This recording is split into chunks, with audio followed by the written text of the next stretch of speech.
జగన్ ఉమ్, మామూలుగా వ్యతిరేకత లేదన్నవాడు ఈ వంకర టింకర మాటలు మాట్లాడ్డావు. ఉమ్, వ్యతిరేకత ఉంటేనే ఇప్పుడు నీ మీద నాకు కోపం ఉంటేనే మాట్లాడతాను తప్ప గట్టిగాను.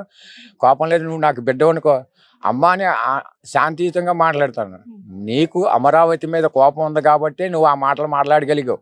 అంతే తప్ప ఎక్కడి నుంచి మచిలీపట్నం అది గుంటూరు గింటూరు ఇవన్నీ ఏంటిది? ఒక దగ్గర స్థిరంగా ఉండాలి తప్ప 117 కిలోమీటర్లు 150 కిలోమీటర్లు రాజధాని చేయండి, అది చేయండి అంటే సాధ్యం కానిది చెప్పడం ఏంటి నువ్వు అసలు? నీ పాలసీ ఏంటిది? నువ్వు బయట పెట్టావు కుళ్ళు. ఉమ్, అంతే తప్ప ప్రజలు ఏం కోరుకుంటున్నారని నువ్వేం ఆలోచించావు అసలు? నీ ప్రజలు కోరుకునేది ఆలోచించి ఉంటే ఉమ్, నీ పరిపాలన మళ్ళీ నెక్స్ట్ మళ్ళీ నువ్వే ఉండు. కానీ నువ్వు ఆ ఆలోచన చేయలేదే. నీ వెనకాల ఉన్న కోతులు లాంటి మినిస్టర్లతోటి గెంతులేసి నీ ఇష్టం వచ్చినట్టు ప్రజలు ఎర్రోళ్ళు అనుకుని నీ ఇష్టం వచ్చినట్టు చేసి నీ ఇష్టం వచ్చినట్టు పనులు చేసి 3 రాజధానులు వల్లకాడు వచ్చిన పరం అన్ని గెంతులేసావు.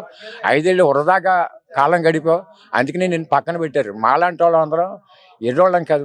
మేము 100 మందిని ఇన్స్పైర్ చేయగలం. అలాగా ఆ 100 మంది 1000 మంది లక్షల మీదకి వెళ్ళిపోద్ది. అలాగా ఇన్స్పైర్ చేసి ఈ పరిపాలన ఆపడం జరిగింది. కానీ ప్రజలే నిన్ను ఆపారు.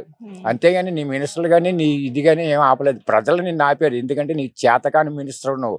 చేతనాడు అయితే 3 రాజధానుల మాట అసలు ప్రసక్తే లేదు. నువ్వే